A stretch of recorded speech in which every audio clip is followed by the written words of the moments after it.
Good afternoon. My name is Natalie Burgess. I'm a faculty member here in the English department. I want to welcome you all to our Writers Reading Series event for today.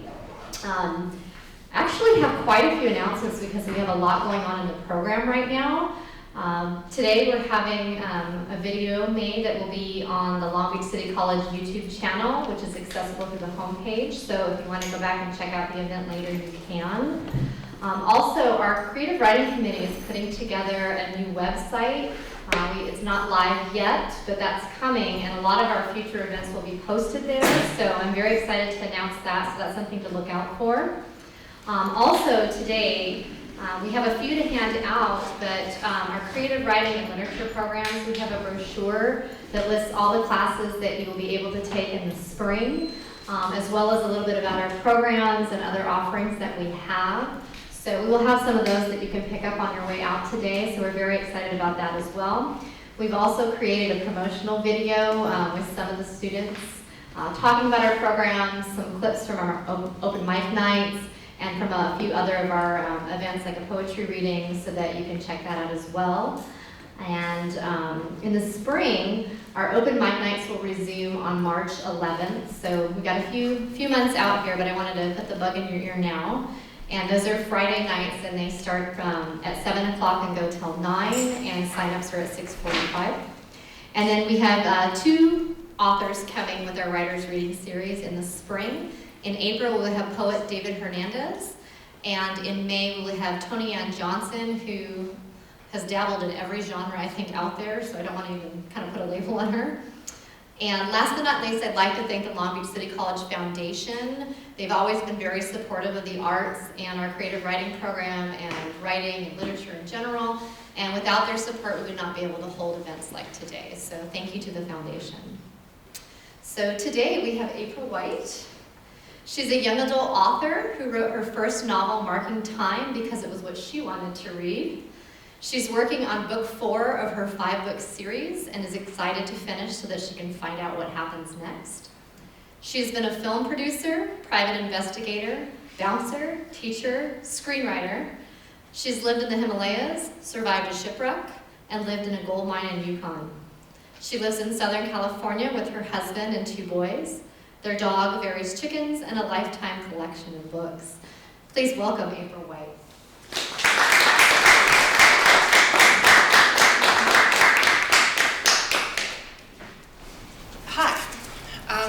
How many of you are writers, are writing, or would like to write? Awesome, so I'm speaking to my people.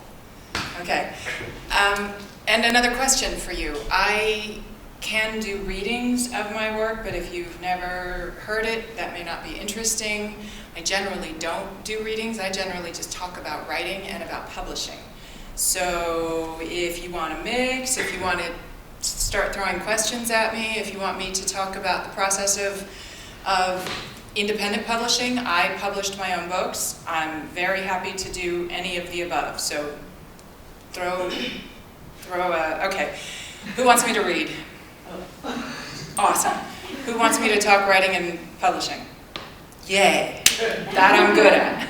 And I can read too if you want. My series is called the Immortal Descendants series. It's a series of fantasy time travel books. And my heroine started off at 17. She's going to end the series at 18. So I thought that I was writing for young adults. I apparently lied, because when I've done now the demographics after 3 years of having these 3 books published, I realized that 75% of my readers are women between the ages of 25 and 55. 10% of my readers are men, and they're either young men or retired men. And I think part of that has to do with the fact that I made the first book, as soon as I published the second book, I made the first book free for e-readers, and it remains free. I'm a book pusher, so gateway book, and then get you hooked, and then you'll buy the rest.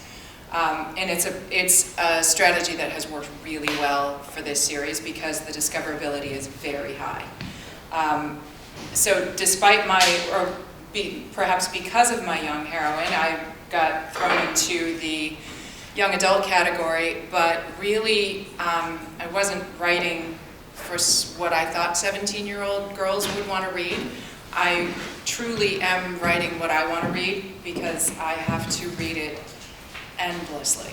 In the edit process, you better like what you're reading, because if you're bored by even that much of it, cut it, because that's the part that the audience will be bored by. So I get asked that question sometimes by writers. How do you know who you're writing for? How do you choose who you're writing for? You write for yourself, because if you don't like it, you're gonna basically want to commit Harry in the editing process otherwise.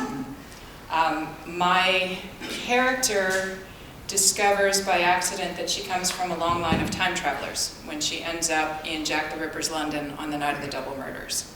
As I was conceiving of this story that I wanted to tell, I thought, okay, I want someone young enough to experience a lot of stuff for the first time, because that's fun. It's been a long time since I've experienced a lot of things for the first time. And it's fun to explore through a character's eyes. I love time travel. For me, that is one of the most entertaining things to read when it's really well researched. Because if a writer takes me to another era, I want to know that I've just learned something about that era. And I want to feel like the historical circumstances that the character is dealing with are things that are actually happened, or something actually happened. So that was important to me. Throw a modern character into a historical setting and see what they do. It's the fish out of water sort of character. And I liberally borrowed from probably 10 or 15 different fantasy series, because I've read fantasy for my entire life. There are elements that you get as an author that you're just, as a reader, like that makes sense, or that makes sense. The time travel rules, they're my own, but they were definitely borrowed from another time travel series because they made sense. The idea, like Doctor Who, the timey-wimey business, breaks the time travel rules right and left. My son would argue with me because he is a fan. I can't watch the time travel because it makes me crazy. It's like, well, that couldn't happen because time travel can happen. But that's okay. And I've talked to other authors about what we pull into our stories and how we connect with the literature that already has come. There's a school of thought in literature that says there are only 10 stories in the world, and there only ever have been. They've just been retold multiple times from multiple perspectives.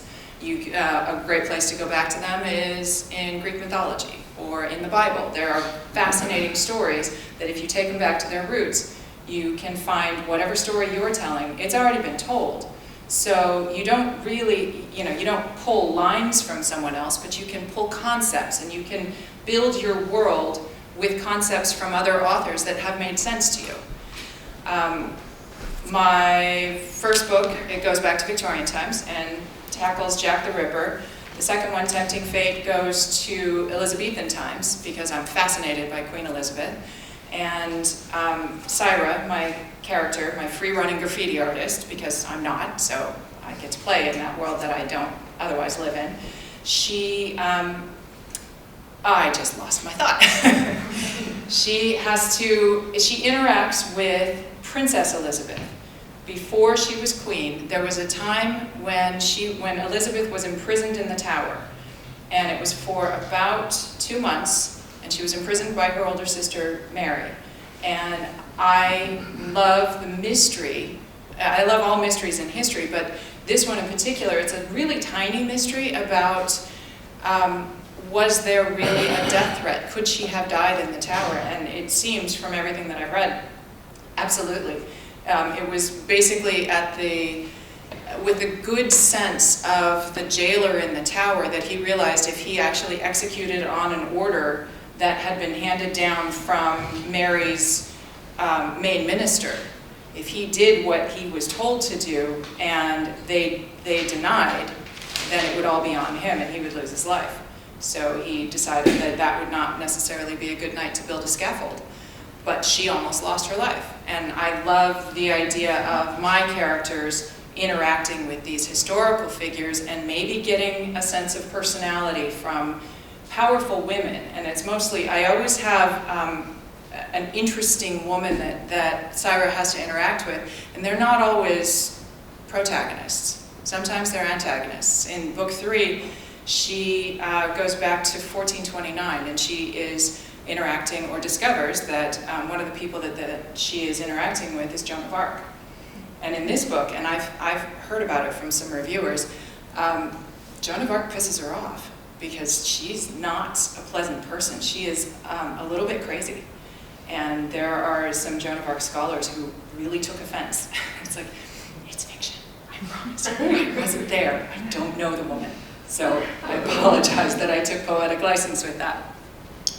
And then I have 2 more books left in the series. The world of the Immortal Descendants is a world where time, fate, nature, war, and death are all immortals. And from those immortals come these family lines of people with skills. And she's a descendant of time. Fate's descendants are seers. Princess Elizabeth is a seer. Nature's descendants are shapeshifters. And Joan of Arc is a shapeshifter. War's descendants are troublemakers. They're called mongers, and they're power hungry. They are the amassers of power and the causers of strife. And then Death's descendants, because it is an oxymoron for death to be born, the closest explanation is that they're vampires. It's not really vampires. There's a whole medical explanation. However, it's people who are essentially immortal. And the last book will be, the 4th book is Waging War, and the last book is Cheating Death. And I just finished the rough draft of Waging War, and I just got my first comments back from my first beta reader, and they don't suck, so I'm good. I started writing Marking Time when, I'd always known that I wanted to write ever since I was 12 and came back from the Himalayas, and my teacher said, you don't have to do homework, just do a journal, and I want to read the journal afterwards. And as I was writing the journal, I realized that it mattered to me what my audience thought of what I was writing. So I was really writing for an audience for the first time, and it mattered that it was smart, and it was funny, and it entertained. But I just never, everything that I did for work in the meantime was involving storytelling in some capacity or another. Being a private investigator, believe it or not, involves a lot of stories. My work product was a written report. But finally, in 2010, I realized that it was time to put up or shut up about the book that I had always wanted to write. And it took me 2.5 years to write that one. And during the process of writing, I was doing a lot of researching about who was publishing. And it was at the time when Kindles started really taking off as reading devices, and then Amazon came up with KDP. And the more I researched into that, the more I realized that it was a viable option and could be stuck in my back pocket, so that it gave me the incentive to finish the book, because there is something very daunting about being faced with the big 5 publishers and they say yes or no. And they tell you if you suck or not. And that, I wasn't really willing to put the entire basket of eggs in front of them. So I did go through the process after the book was done and had been beta read by everybody that I knew and could get my hands on. I didn't pay for a proper professional editor for the first one. But I went through the process of trying to get an agent, sending out query letters, probably 50 of them, about 5 a day. I would research the agents like crazy, make sure that this was something that they were interested in or had a track history with. And the really good responses that I got were the no's that had a reason. And there were only a couple of them, because most agents just ignore, that you don't hear from them at all, or you get the form letter. And those were the most telling, that they said, well, it's young adult, because that's who I thought I was writing for. And it was 150,000 words at that time, and young adults don't read books that long, they said, straight up. Okay, well, I wrote it for my niece, who at the time was 16, and she plowed through it, and actually part of her criteria for buying books is cover first, length of book next. If it's not long enough, there's no point. And the first Harry Potter book was 90,000 words, and the fifth Harry Potter book was 240,000 words.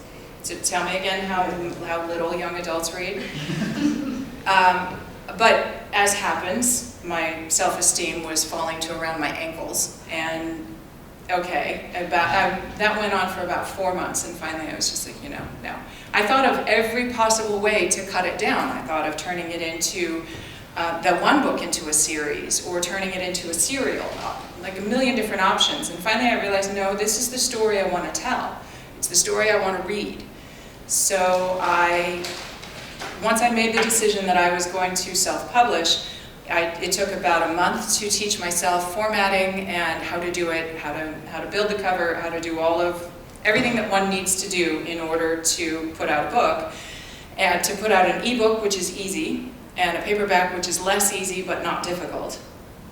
And once I had done that, my confidence shot right back up, and a month later it was out. And then there's the way I shop on Amazon is with ratings. So, and I won't look at anything that has less than about 100 stars, or 100 ratings, because I just want to know that it's being read and it's interesting and it's good. So, trolling Amazon for how I buy, that was my way of setting the bar for myself. Is the first review that I got from somebody who I didn't know, that was a banner review, right? Because my friends, they're going to be kind.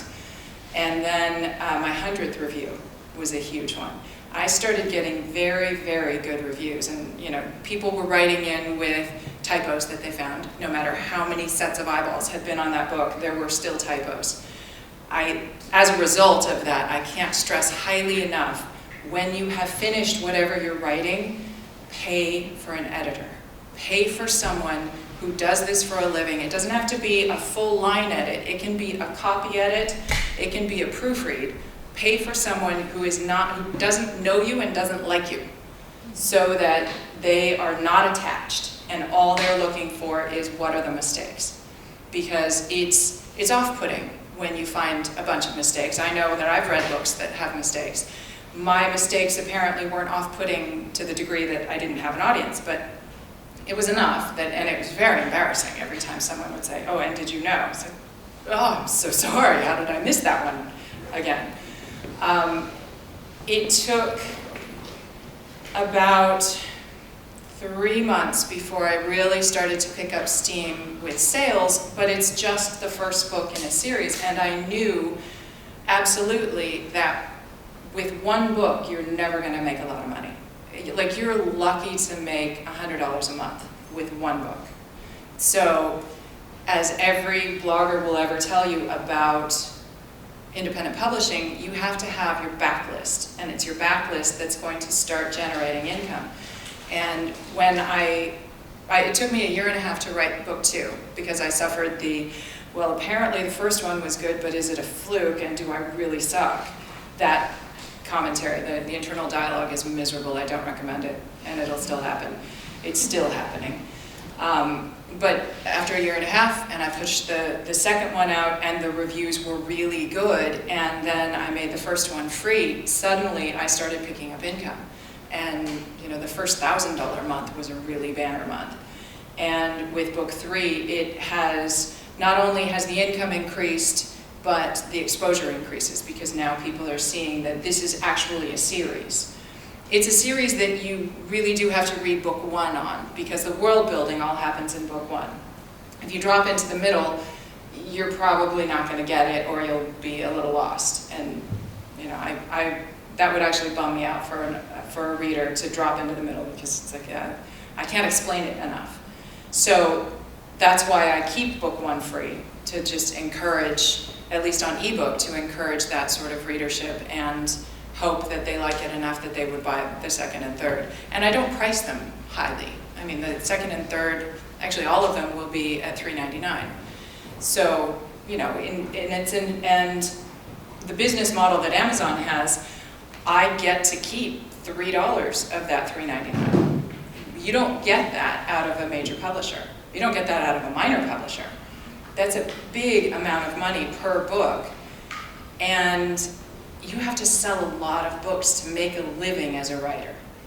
I have had the very good fortune that my husband is able to cover more of the expenses, at least while I was writing. I know many, many writers who have, 1, 2, 3 jobs while they're writing, and they're writing at night. And my hat is completely off to them because it's a lot. My fastest book was the 3rd book, and it took me 3 months to write the first draft. The slowest one was the first. It took a year and a half. And I thought that I was going to get the 4th one done in 3 months. No, life happened and it took me a year.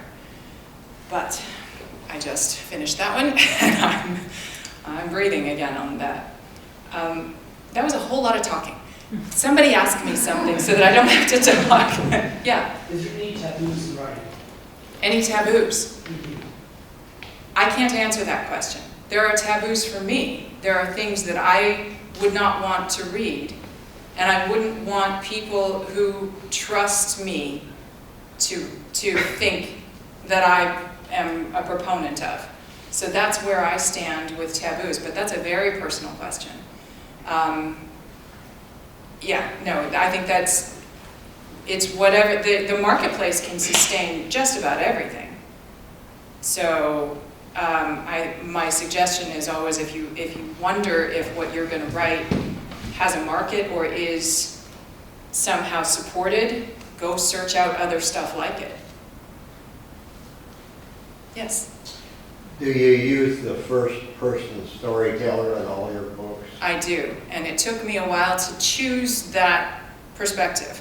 I basically went to probably 5 of my favorite books, and I read the first chapter. And what was the most effective way for me to tell the story that I had in my mind to tell? And in this case, it is first-person narrative because she is 17, and I need to be able to get in her head to understand what it's like to experience all of this craziness and to experience the things that she is discovering for the first time. So it's useful for me. It's very restrictive. In book 3, I finally pulled back a little bit and I allowed for 4 chapters from another character's first-person perspective. But I had to be very careful to label those chapters as being from that character so that I didn't confuse readers unnecessarily. Yes? Any resources in particular you recommend for a beginning author? Read. Read everything you can get your hands on. I'm not kidding. I tell that to anybody who ever asks. There's not one thing that I would say, yes, this is the Bible for writing. Because it's about reading. It's what do you want to read? That will inform your own writing. Yes? Yeah, so your characters, you interact with historical people? Yes. So do you go to like France or someplace if it has to do with some historical people in the past who've lived there? Do you go do research in other countries? I have had the good fortune to be in England a couple of times, and most of my world is set in England, so I was able to fact check in person. Most of my research happens on the internet. And thank goodness for the internet, because I end up down like 2-day rabbit holes of research. The book 3 was a really hard one. I don't speak French, and France is not exceptionally well documented by English speakers on some of the areas that I was traveling. So I had like Google Maps open on this side, I had old texts here, and I had a translating document here, and and then pictures, whatever pictures I could find so that I could hope to describe it. What I say at the end of each book is I will talk about what was the actual history. What are the events that I based each book on, and then what did I make up? Essentially assume that everything else was made up, but there are some things, like in book 3, I played with time a little bit in that in 1450 a thing happened, and in 1429 a thing happened, and I sort of compressed them a little because I figured most of us are not going to have been there, so they're really not going to know. So, it worked for me because I explained it. But I also, on that one, I prefaced with an author's note that there is a thing that happened in this time and there is a thing that happened here. So if you, like me, are a fact checker when you read, if you do searches, don't do it by date, because you won't find it by date. Anybody have anything else? Please. What are you reading right now? Yeah. How can you tell your audience besides checking your what do you call it? Demographics. Demographics. Thank you. Your reviews. Your reviews are going to be a very big source of who your audience is. From my reviews, as soon as I made book 1 free, my readers shot up in age, which I thought was interesting. A lot of retired people look for the free books because they have a lot of free time and reading devices that they can then poke around and see what's in the free books. And I had a lot of reviews from older men and older women who were really startled that they had liked a book about a 17-year-old. And it showed up in the reviews, but that's always how I knew that my demographic was starting to skew a little older.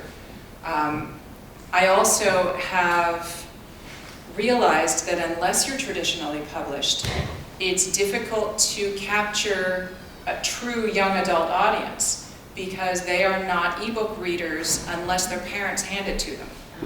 So my teenagers have gotten the book from their mothers or from their aunts or, someone else. So, book buyers among teenagers are going to be in bookstores. And I'm in bookstores, but I'm not like nationwide in bookstores. Bookstores can order anything of my books. And that's like a logistical thing. Ingram Spark is one of the publishers that is a national distributor. And as an independent, I can upload my books to Ingram Spark, I pay their fee, and then they give me about 68 cents per book. Yeah. Do you have a background in English or English literature? I was an English major in college, Okay. and a reader for my Yeah. entire life. Mm. Yes. What is a good way of showing the passage of time in a book? I don't know for other people. I know for myself, I was confusing my audiences in the earlier drafts, my readers, my beta readers. I was confusing them about where they were in time until I added years in the chapter headings. And otherwise, it really is just sort of a device, how you do it. You can do a line break to just break up the action without doing a full chapter break. And you can then, like, if you think of it in movie terms, you've just switched scenes. So now you're in a different scene. I come from a filmmaking background, and something that I have found works very well in sort of the action-adventure realm that I write, fantasy, is thinking of it in terms of screenplays, or in a movie. Like, you're going to see the action, and I get to experience it from a character's point of view, but every different piece, every chapter or every scene sort of has to have its own beginning, middle, and an end. Just to give it, like if you were going to actually picture it as a movie, it needs to make sense. If it's a bunch of rambling stuff, there is a market for that. It's not me. That's not how I read, so I don't write that way. So, stream of consciousness, it doesn't interest me as a reader, therefore I tend to write in scenes, something that could be seen as a movie. And I've gotten a lot of comments from readers about that, like, I can totally see this as a movie. And that was deliberate, because I wrote it that way. Yes? I read recently that Amazon is now opening brick and mortar stores. Yes. Have you considered what effect that might have on indie publishers? I think it's fantastic. It's going to suck for independent bookstores. But independent bookstores are,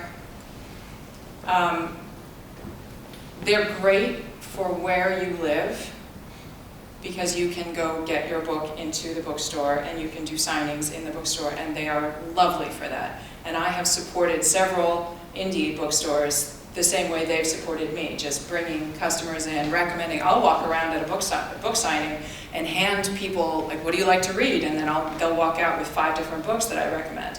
But I do the same on Facebook. Like, anytime there's a book that I love, I recommend it. And I have built a trust among my Facebook people, because that's a big part of my marketing, that the books that I that I recommend are things that I genuinely like. I don't actually just say, oh, I know this author, they're a great author, you should read their stuff, because then I lose trust of my readers. Marketing is a huge part of independent publishing because nobody else is doing it except you.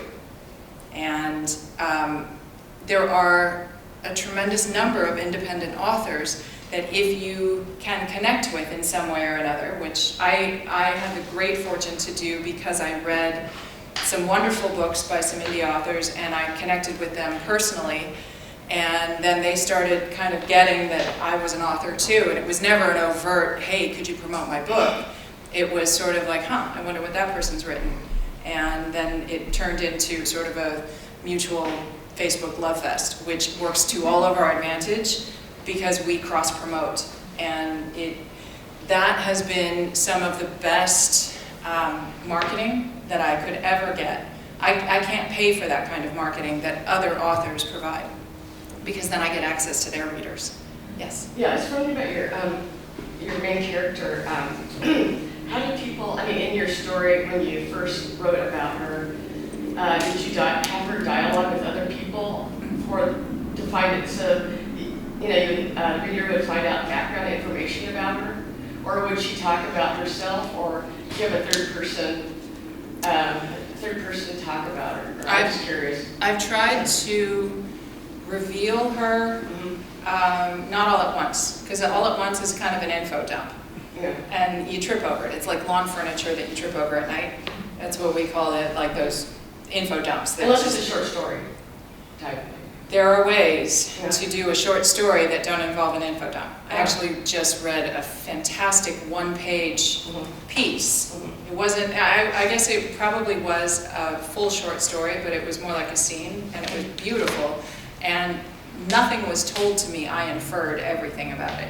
Oh, through dialogue with other characters? Yes. Yeah. In my case, I have done some internal dialogue, but I try not to do it all internal. I try to show rather than tell as much as possible. Say show. So Showing involves dialogue between characters, so conversations. And so they'd be talking about someone, or showing means, instead of telling.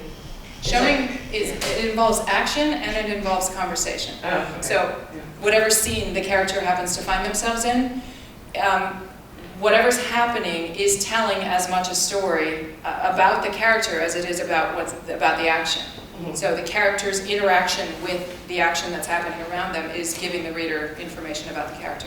And you said the action around them, meaning, for example, the character is maybe in ordering something like coffee or something, and how that comes across or something. You could show the character that way. I'm going to do it. I'm actually going to read. Oh, good. Okay. Thank you. I don't know more about that. I was sort of translating it. Okay.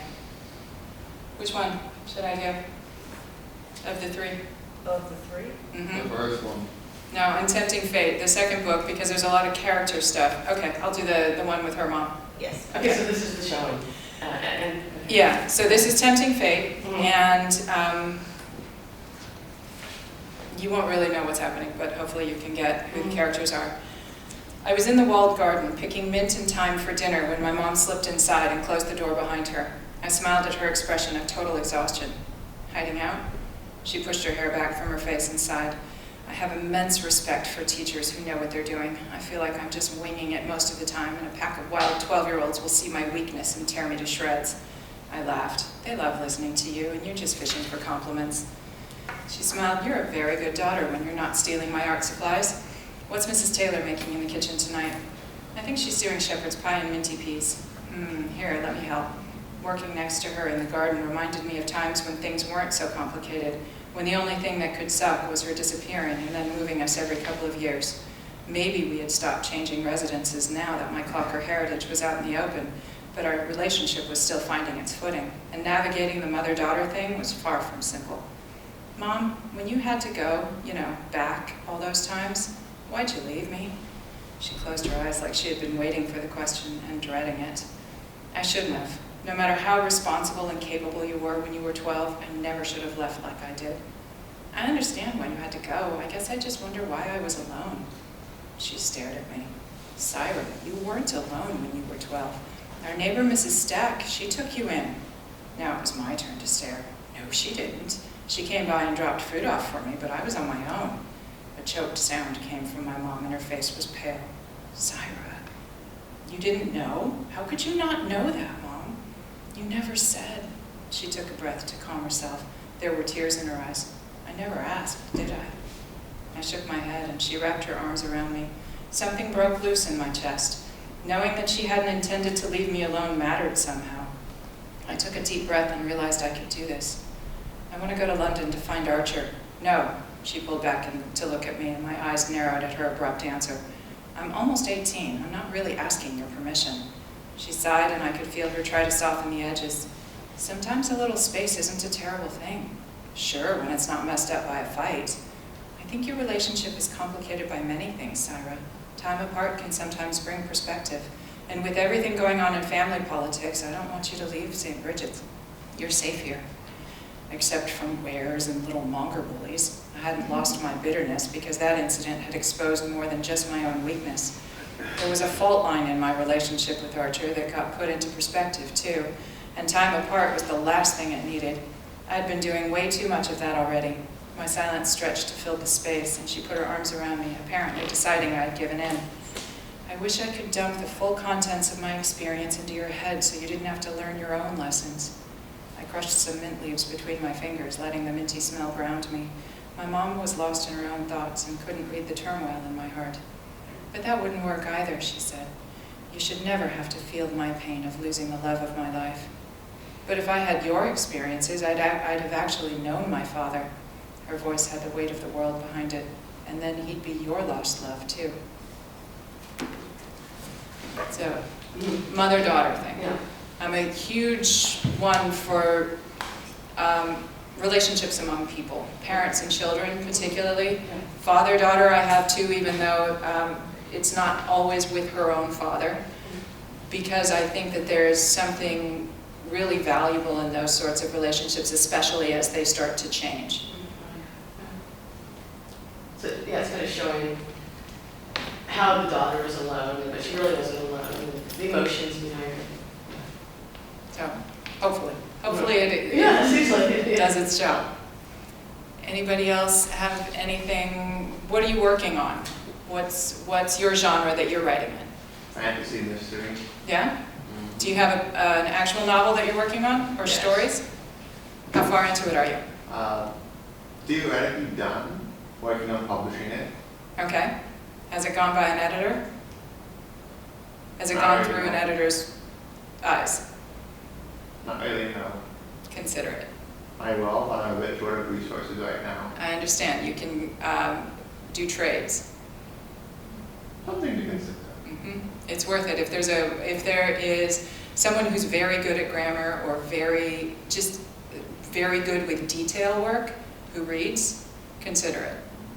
You just described me to a T. Okay, good. What sort of work are you doing in the publishing aspect of things?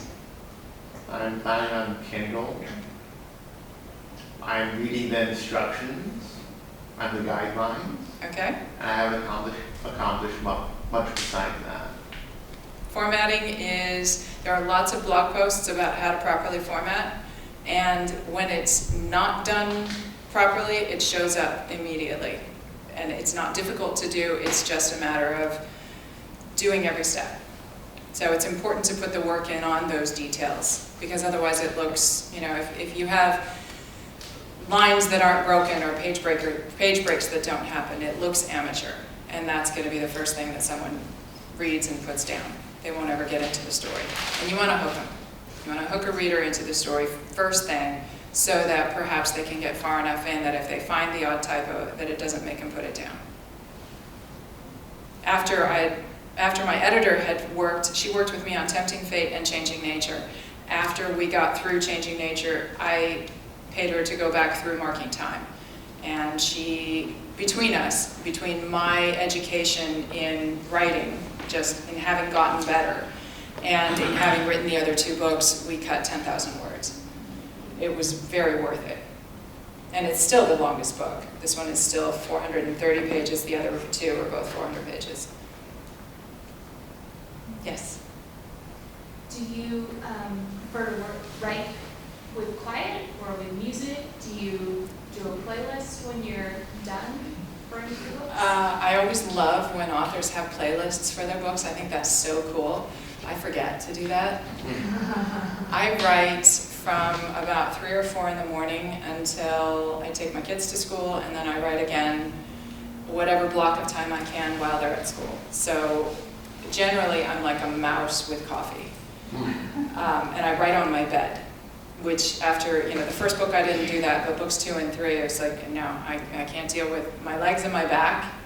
I just, legs out in front of me, laptop on my lap, and that's how I write, which works for me. Yes? So if you hear dialogue from people, do you ever write that down? For, like research notes or something you like? That's something you hear over here? More characterizations than anything else. My memory isn't good enough to just write something down. I was at NerdCon with my son. I took my 12-year-old to NerdCon in Minneapolis this year, which was fantastic. And I was at various seminars and listening to people speak about stories, because it was all storytelling in various formats. And so it was why stories matter. And there were things that were said that were really awesome. And I knew that if I didn't immediately make a note in my phone, it was going to be gone, because there's no way I could remember it. And so I find that in real life, I don't remember word for word, but I can sometimes remember, like, something strikes me as that would be interesting to play with. But I don't really rip off people's conversations. I have been known to kill off people before, which is fun. Anybody? Yes. Is there a particular, well, I have a couple of questions. Is there a particular writing software you use? Word. You just use I just use Word. And it's funny because I was dealing with Ingram Spark, which is, Ingram Publishing is one of the major clearinghouses of traditional publishing. They created Ingram Spark for independent authors to be able to submit their own books. I was dealing with a live person on Ingram Spark and I was talking about trying to deal with a formatting issue in this, from this to this in the paperback. And she's like, well, what are you using? I'm like, it's in Word. And the snobbery that came up was awesome. It's like, well, we do deal with professional software. But that being said, Word translates just fine. I'm not exceptionally good at Word, but I figured that the learning curve for something like Scrivener or something else was going to be much higher, and I was already on a roll. So, write what you know. And then how do you keep organized? Are you one of those people who put it all on the wall, or do you have note cards, or how do you keep your sequence of your story in order? Notebooks. Since using Word. Okay. Notebooks. Dawn has, one of my notebooks is over there. I write in composition notebooks, and I just take notes. There are 2 schools of thought on writing. There are those people who plot and plan and have every scene outlined and know exactly where they're going with everything, and I admire the hell out of them, because that is not me. I know where I'm starting, I know who my characters are, mostly, and I know where I'm going to end up, and I know my 5 big bangs. If you're looking, again, with the movie terminology, if you're looking at those scenes that are going to hit the trailer, the 5 big bangs, I know what those are going to be, ish. And then I figure my way around the plot to get there, and sometimes I surprise myself like crazy, like how did I get here, and then how am I going to get out? And those are some of the most interesting things, because I didn't plan it, and I'm fundamentally too lazy to erase 12,000 words, so I have to figure out how to make it all make sense. So yeah, I'm a seat of your pantser. Okay. But I keep notes in my notebooks, and then before I hit publish, I go back through the notebooks and just make sure that I've covered everything that I've been writing. And I have different notebooks for each book, and I also love Pinterest for just the visual opportunities that I can create. And so then I make collages, photo collages that go on front and back of the notebooks, and that's just sort of my visual, it's like a pinboard, my visual inspiration for whatever book it is that I'm writing that time. And as far as marketing is concerned, how many like I know somebody who's written a science fantasy book, and he tends to go to every Comic-Con convention all over the place. And how often do you get out to promote your book with your books actually? I have had the strange twist of fortune to have connected with romance readers. I didn't ever set out to write a romance, but I think that every interesting story in life has some element of romance in it. So again, I wrote what I wanted to read.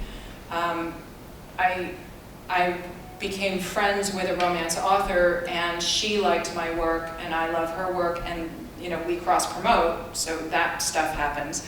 She is very successful, also independent, and in the beginning, she got me into a couple of romance signings, which is a fascinating place to be. But the fans of romance, the readers of romance, are very loyal and dedicated and will travel to signings. That, I think, you don't find except in big cons like Comic-Con. Fantasy just doesn't have that same loyal following. They're loyal, but when you come to their city. So I sort of fell into the romance author world and have then, since then, connected with other paranormal suspense, fantasy, romance, those genres, so that it blends a lot better. Then I don't feel like the sore thumb that's sticking out over here so badly. But I probably go to 2 or 3 signings a year, and then I talk to a lot of high schools. I really enjoy talking to kids about reading and about writing. I've spoken more about my actual books and the plots in the books here than I ever do at those, because at those I'm just, okay, what are you reading? And let's talk about books. Those are fun. But inevitably I get readers from that. Again, because the first book is free on ebook.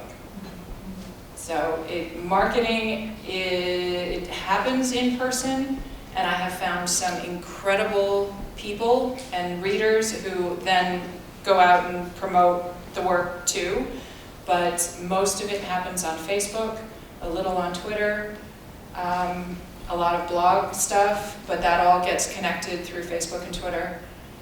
I think Facebook is the author's biggest friend, and I have a good friend who is the head of marketing for films for Facebook, and they have divisions within Facebook that deal strictly with publishing.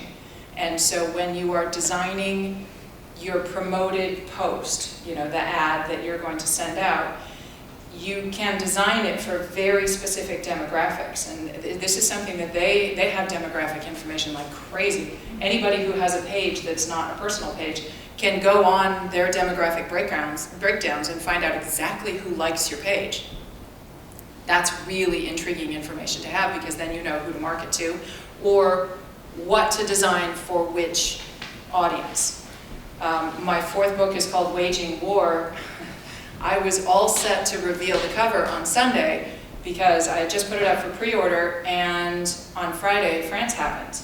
And on my cover is blood and red and black, and it was too graphic with that title for the internet on Sunday. So I held off for a couple of days and let some time pass and let the conversation turn to Syrian refugees instead of to Paris.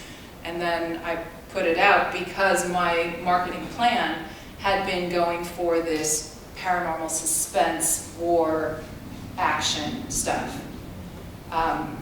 Because I actually have gotten to the point now where I can pay people to design graphic suites for me. So there are suites that, and I learned this from my very successful friend, author, there are graphics that you put out for the cover reveal, and graphics that you put out for a countdown to publication, and graphics for teasers. This is pointless on book 1, but it's really useful if you're writing a series or if you are publishing your 2nd or 3rd book, because you're starting to build a brand. And you can see it in covers. These are new covers that I just did within the last month. The old covers are on this table. Thank you, marketing staff. Those covers are the ones that I designed originally. And they're all those, the items, the artifacts on the covers involve, they directly relate to the stories. When I realized who my market is, who my readers primarily are, and possibly more importantly, who is buying books. The biggest readers are women. Men buy them, but they're not the rabid inhalers of books that women are. And romance readers and mystery readers are the biggest marketplace for female readers. I would say action, adventure, and mystery for men. So I have suspense, I have romance, I have mystery, I have historical fiction in my books. A friend of mine worked with me on these, and she, we really looked at how can we get in the romance women and the mystery people. And so we played with this cover, and I have great readers who are like, yeah, I don't like them, they're not for me. And for those readers, I will be doing a special series of the paperbacks only with the old covers. But I think that these are really graphic, and I think for being able to pull in more of a female audience and a bit more of that young adult audience that I originally set out to pull in, I think they work. But I'm intrigued to hear thoughts and comments. That's why I brought my stock of both, because if anyone was interested or just wanted to look at them, like, if you buy them, whatever, that's fine for you, whatever. Read the first one, it's free. But I'm interested in the comments, because it's an experiment, and it's one that I took a risk on.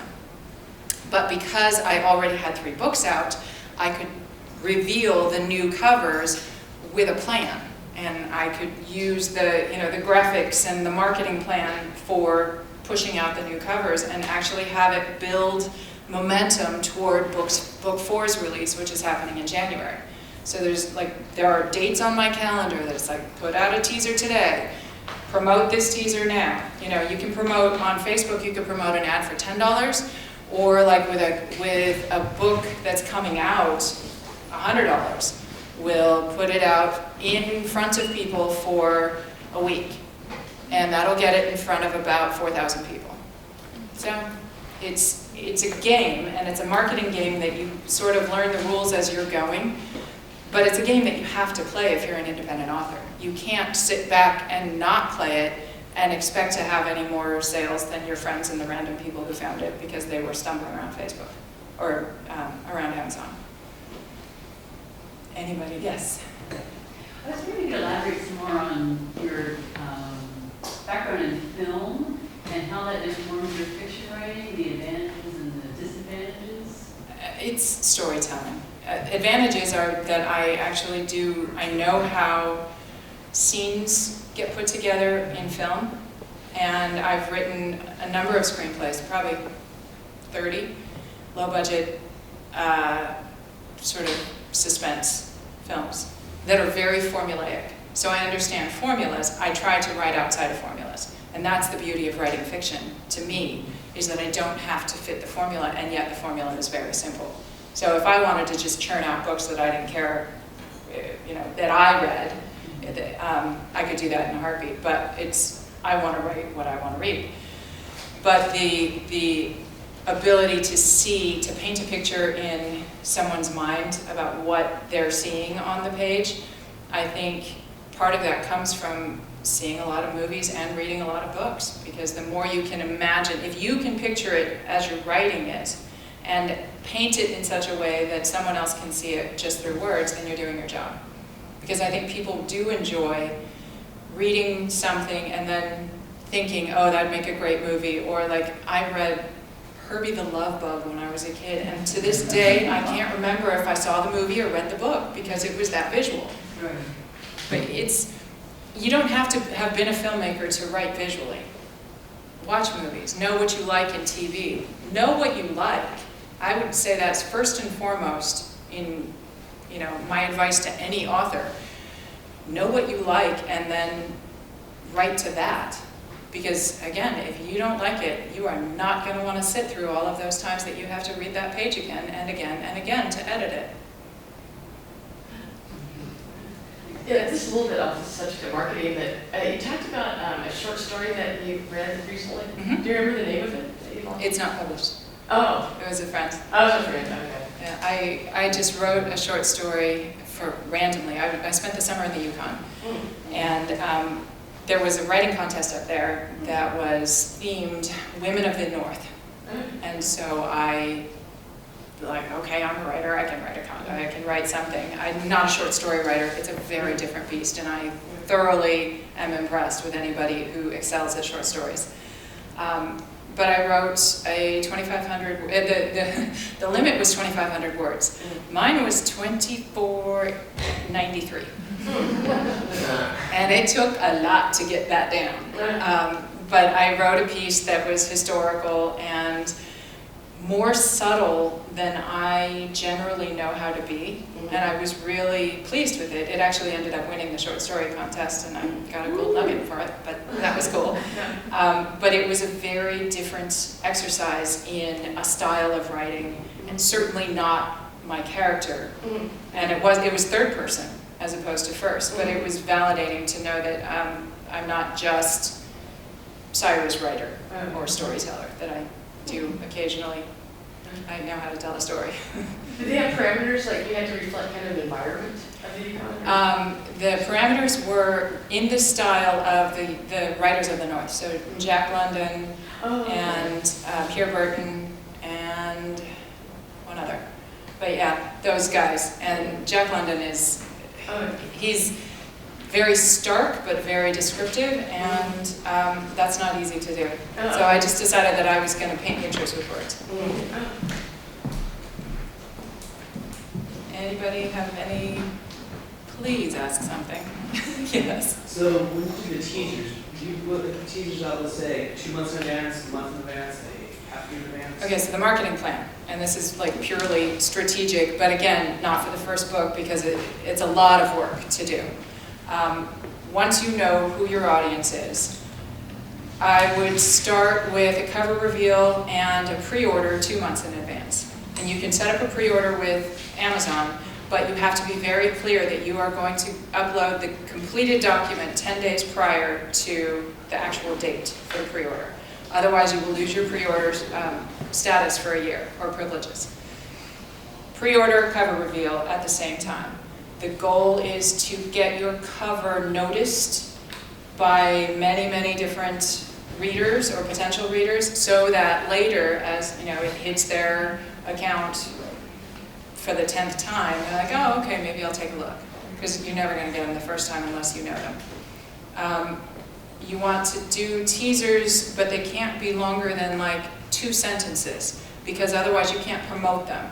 And by promoting them, it's putting money into an account for Amazon to just charge your credit card this amount of money, and they will push it out to whomever you specify, because this is the benefit of knowing your demographics. They will push it out to those people. It may never get clicked on, but at least it's getting seen. They know where the eyeballs are. If you have too much written word, if you have too many written words in a picture, they will not allow you to promote it. So there are parameters with that, and you can see them on Facebook.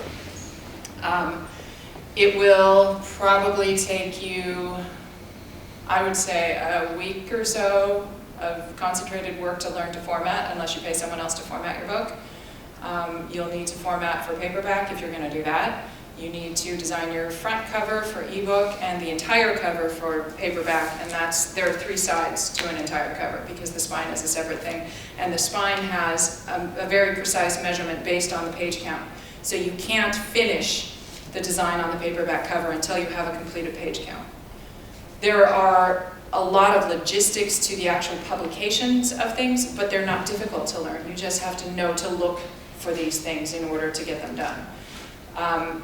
Promotions, that's why I say promotions are a lot of work until you have the system in place to get your book out. I would say publish the ebook, try to get some reviews. Nobody will take it seriously to review on a blog or any of the wider read pages until you have a lot of 4- and 5-star reviews.